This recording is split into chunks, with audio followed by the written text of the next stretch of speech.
Hey, so I wanted to start off this video by saying #MeToo. I have been sexually assaulted, and I have not told this story to more than the number of fingers I have on my hand. And I really respect the conversations that are starting to happen across social media, and I want to be a part of that. And even knowing now that I have a daughter that I'm pregnant with, it makes me want to speak out even more and share, so that one day I can say I told my story and I was vulnerable and I helped spread the awareness and how wrong it is for sexual assault to just go either unspoken of or untreated or ignored. And so I really want to be a part of that conversation, and so I want to share my story. I was assaulted in high school.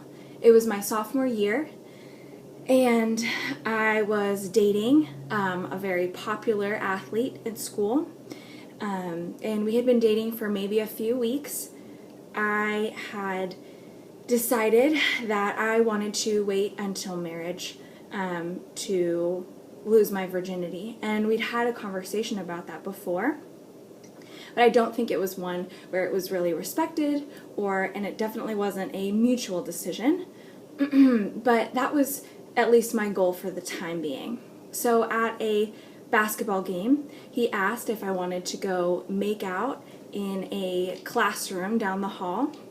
So we left the gym before his game started and walked down a deserted hallway in the high school, and his one of his parents happened to work at a school, and so he had keys to the room, and so we walked into a classroom, and I remember he shut the door and turned off the lights and locked it.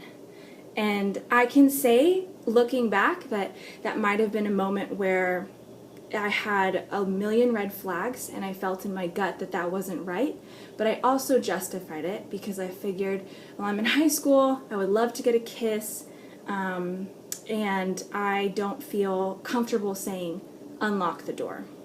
I knew that I felt trapped, but I also knew that he was trying to set the mood, and so I allowed it, and so we began kissing, and he started to unzip his pants, and he asked me to continue, and I did not feel comfortable doing that at all, and I immediately felt fear and shame and embarrassment because I figured, well, I haven't done this before, or I'm not very well practiced, or what if he wants somebody else to do it instead? But I also figured, well, I'm his girlfriend and he's expecting this sort of duty, and so I felt compelled to begin with the action. And then about like 30 seconds in, I said, I need to stop. I'm sorry. I'm not comfortable. These are really past my boundaries, and I'd like to leave and go back to the game. He persisted and continued to try and kiss me. He cleared off the entire table and pushed me down on the table. I fought back, and I thought I was being pretty brave because I was fighting back and saying, no, those are my boundaries.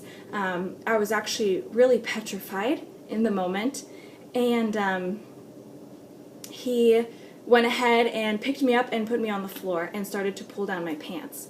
The rest is not history, and the rest is not something that you can just say, well, it happened and that's okay and I felt worthless after, it's fine.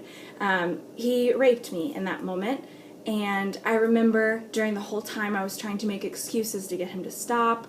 I was trying to keep my legs closed, and I was really trying to push him off. But at some time halfway through, I stopped fighting, and I just stopped. I accepted it. I figured I had gotten myself in that situation, and I had allowed all of these red flags to be ignored, and so this is what was going to happen because he was stronger than I was and he was pushing me down on the floor. So after he had finished and had felt relieved, he went ahead and got off of me, and I had to pull up my pants, and I stood there for a second in the dark, and he unlocked the door and turned on the lights and left and went to the bathroom. and came back in and said, there's a girls' bathroom right next door. You can go ahead and clean up if you need to. And I remember standing there in shock, thinking, I don't even love you. I didn't ask for this. I did not even insinuate any kind of conversation that would make you think I desire something like that. Something that was so violent and hidden.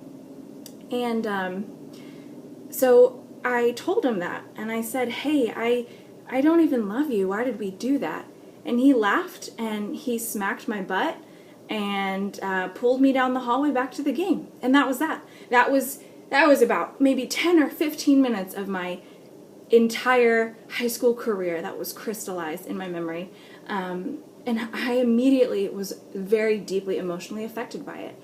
I had a sleepover with my girlfriends later that night. It was a weekend, and I was telling them about it, and they listened, but they got quiet. And so I think it's very interesting that that I've told some women about it, and we listen, and we receive the truth, and we can hear what other people are saying when they're crying out for help, but we also we're not being very active in saying, let's talk about it, or how can I get you to some help, or do you feel like it was rape? Did you say no? It wasn't, we didn't make love. We didn't have sex. I was completely, absolutely violated. And I stopped telling people after that first reception. I didn't tell my parents, and I didn't tell my sister, who's my closest friend. So there was a lot of repercussions that came from that. And I remember I even tried talking to him after, maybe a day or two after, and said, I think that was rape, and that was wrong, and I don't want to do that again. And he threatened me, and he said, if you call this rape, you will ruin my chances at college, and you will ruin any future career I have, so shut your mouth and don't say that again. And so I did. And for 7 years, I was quiet, and I hadn't shared the story. But now I'm voicing it. I'm voicing my heart. I'm voicing the inner part of me that needs to say, this happened, and this truth really hurt. And I've been walking through a healing process ever since that night. And I love that God has provided a husband to walk through that with me. And so just to offer a little bit of encouragement for anyone else that might not be brave enough to speak out yet, or even if you don't want anything to happen to the aggressor or the violator, if you get that chance to share and open up truly about that deep pain, take it slow. It's okay. My husband has been like my rock in this. He's been super patient, and he doesn't push beyond when I'm ready. So he heard the story in stages, and it might have gotten a little bit deeper or a little more involved as I continued to open up and unfold those layers, but he was very, very patient. So for listeners out there, just be patient with these victims. Another thing is just have someone that speaks the truth over you. One day my husband had to sit there for maybe 20 or 30 minutes and just repeat into my ear, you're not guilty. It's not your fault. You are not to blame. And before God, you are worthy. So I had to sit there and internalize that truth, and then he had me start repeating that over myself. And that can be such a powerful change if you look at the way that God defined women and men, and how he created us to be loved and to be in relationship and not to be under attack.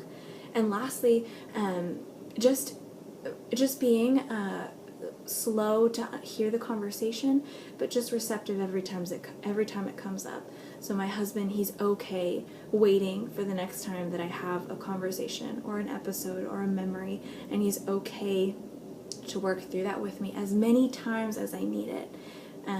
It might be 10 more years, it might be tomorrow that it's the last time I speak of it, but however long it takes for any survivor to hear that, I just pray that you would find someone who can really listen to your heart, and that you might be encouraged to speak out about the truth, not for any impure reasons, or maybe even not for malicious motives, but just because it is so good for us to find our voices and to be strong. Thanks for listening.